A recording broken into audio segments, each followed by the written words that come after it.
Someone who He's just having a salad for lunch. Max Laheath down at Bath. Have you seen him on Instagram or whatever? There's nothing of it. I mean, he's ripped to bits. Shreds, and I'm looking at him and I'm like, Max, are you all right, mate? Like, I know. This isn't play on what you're doing. You're trying to like.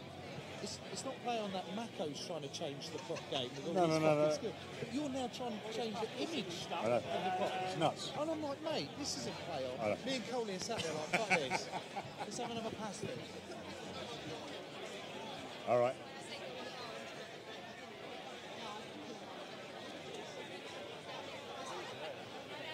Warm now.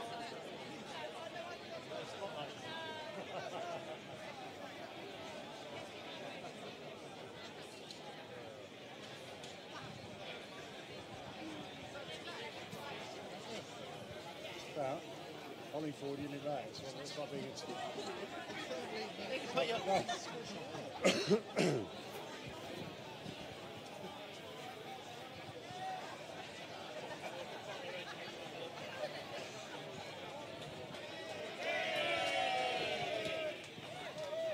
Hello and welcome to you all on Facebook on O2's Inside Line. We are live here at Twickenham in the O2 Blue Room for England against Argentina. How crazy exciting is that? Here we go, the first of the autumn internationals. All of these lovely people are here. O2 priority customers. You're all very, very welcome indeed. And sat right next to me, just in case you hadn't noticed, is the incredibly hirsute and lovely Joe Marler.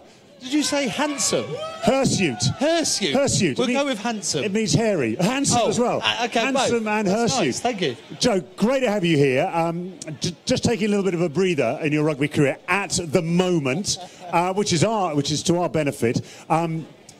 Exciting times for England. Do you still feel that little bit of a buzz before the kickoff? Yeah. Like you said, I'm having a little break, but it's a tough game. So sometimes you've got to enforce your own break. Yeah, it's a marathon, not a sprint. Exactly. But, you know, being here for the first time, I think the last time I came to a game as a fan was England Barbarians, when Jonah Lomu was playing for the Barbars. So this is my first sort of experience of it not playing. And I've got butterflies in my stomach. I'm looking forward to it. Excellent stuff. Well, for me, it's a long time since I wore any branded England kit. About 20 years since then. But one thing that doesn't change is the atmosphere before a game and how exciting it is for players as they walk down the tunnel at Twickenham. And just a little while ago, I chatted to this big man exactly about that fact.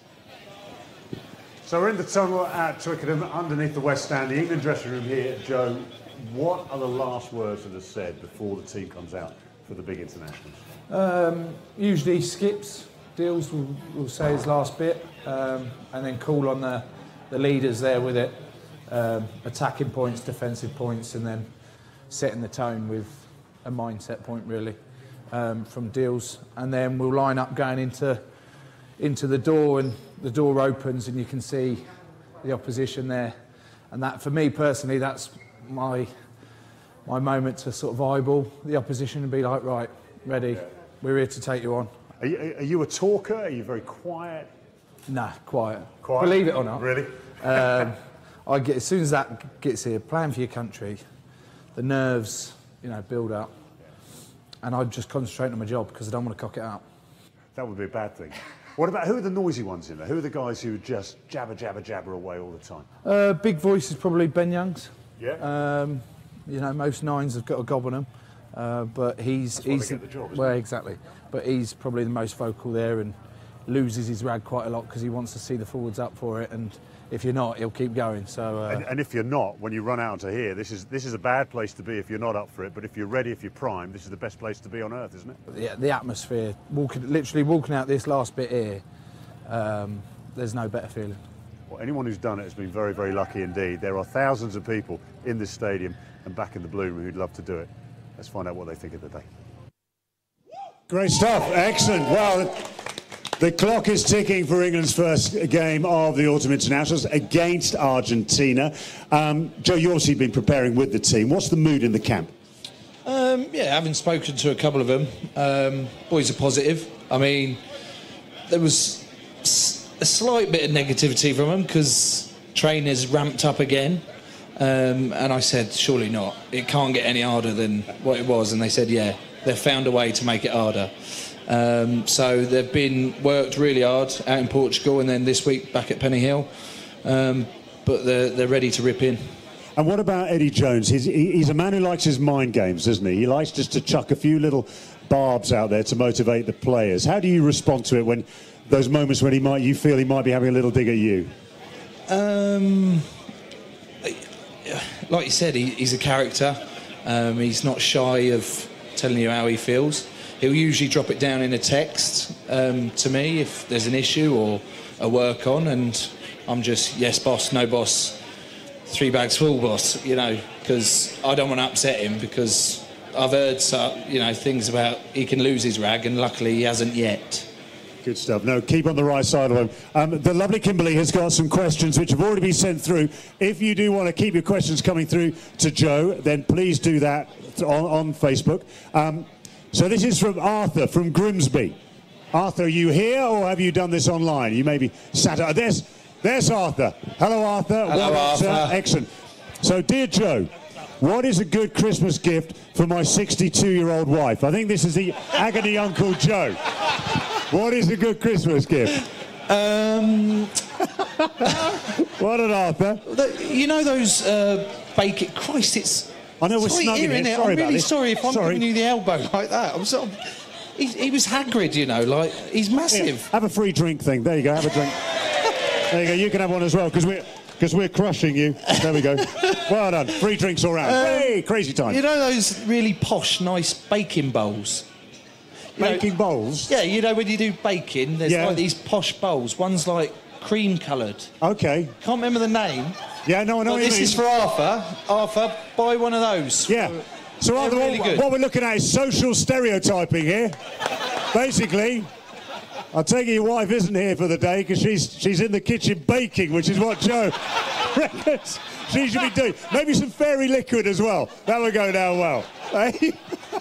You ask a question and I try to give a brilliant answer. You gave a brilliant answer. Excellent. So this is Mike from Haywards Heath. So Mike, are you here? Haywards Heath. This is a Facebook one. Dear Joe, it's my 15th anniversary next week. I'm assuming wedding anniversary, not anniversary of, I don't know, losing his virginity or anything like that. What is a good gift idea for his 15th wedding anniversary? I think it's important we clear up what anniversary. So it's wedding. It is his wedding anniversary. Yeah, it's his wedding. Definitely his wedding anniversary. So what is the 15th? So first is paper. First is paper. Second is... I think it's corrugated iron.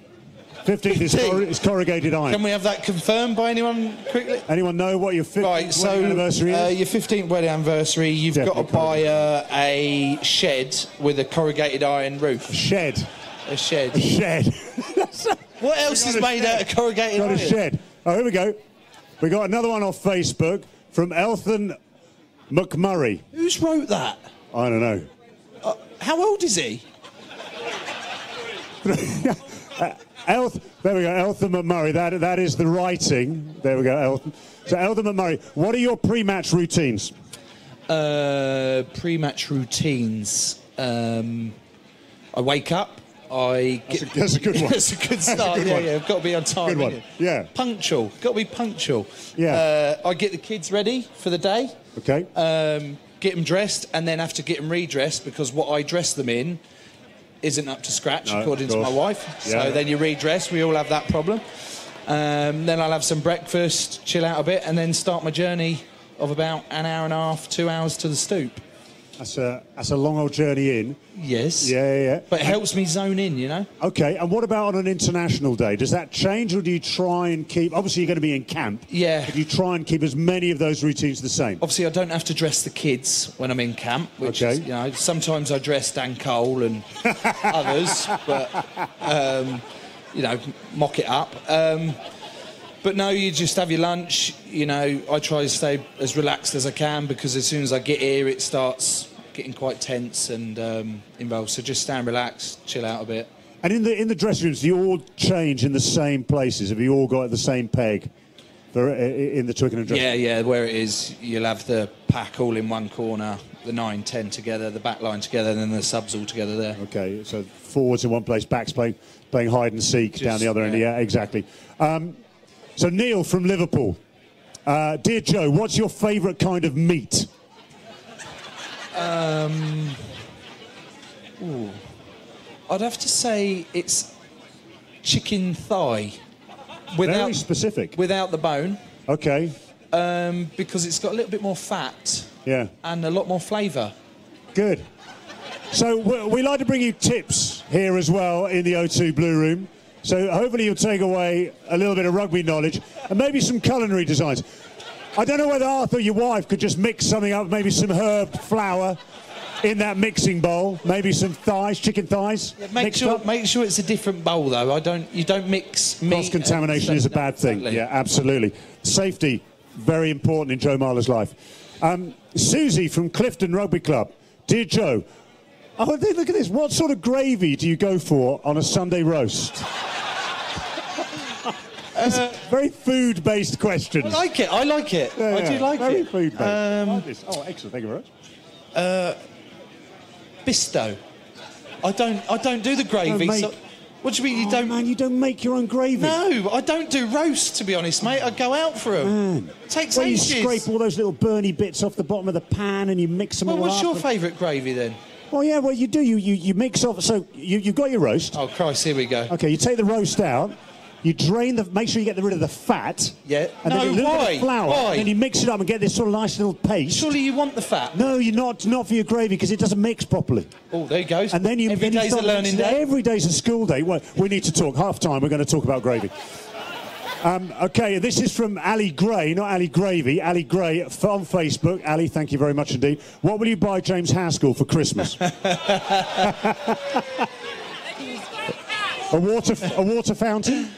One of those, you know, if you go to like a theme park or something. Yeah. What they like, a poncho. Oh, Who said poncho? Poncho. Poncho, thank you for helping me. A poncho. Excellent. Love that. What were you surprised by what happened there? Oh my God, It was hilarious to watch. I get on really well with James. I've known him for a long time. He's a great character. And I'd literally squirted him in a bit of water to be like, chill out, mate. You know, literally. Yeah. Chill out. He was steaming and everything. Yeah. Shh. And then the moment that he turns to me and loses it, I'm dying, mate. I'm crying so hard because it's so unlike him. I was like, what's going on, James? James, I thought we were friends. And then in the next minute he's off. I did feel bad, to be honest. Well, sort of. It was brilliant to watch. Look, we've got some more questions here. We're going to hang on to these. We might have a chance to ask them later. But let's get back to today. There are a lot of very familiar faces that we're learning about all the time in the England team. There are some new boys appearing. Sam Underhill, Sam Simmons are now there. I mean, these guys are, you know, they're basically embryos. They are so young. But the young boys coming through, they can really do a job, can't they? Yeah, definitely. Embryos. Wow. Maybe not quite that young, but they're young. You get my point. No, I get your point. Underhill, you know, he's been spoken about for the last couple of years. When he was down at Ospreys, pulling up trees. Very good breakdown operator. And then Sam Simmons has been going really well for Chiefs this year. He's what, 22, is he? 21, 22? Yeah, crazy. And, you know, it just shows that if you're in good form for your club and Eddie likes you, you know, he fits your mould, then you're going to get a shot, and hopefully those boys will go well today. Yeah, it's really crazy exciting to see how England get on today. Ladies and gentlemen, first up, a big round of applause for Joe Marler. Just great company. Great company. So if you are watching us on O2 Inside Line right now, the next thing for you to see at 1:20, we will be bringing you the arrival of the England team. Always very emotional when the team rocks up at the gates outside the West Stand. So tune in for that. The rest of us here are going to enjoy life in the O2 Blue Room. If you're tweeting about it here, using social media here at Twickenham, or from wherever you're watching this game, use the hashtag #WearTheRose. Show your support for the England team, for everyone here in this big old wigwam, the O2 Blue Room. We will catch up with you later. The rest of us are going to gorge ourselves on pasties and beer. Thanks very much. We'll catch you later.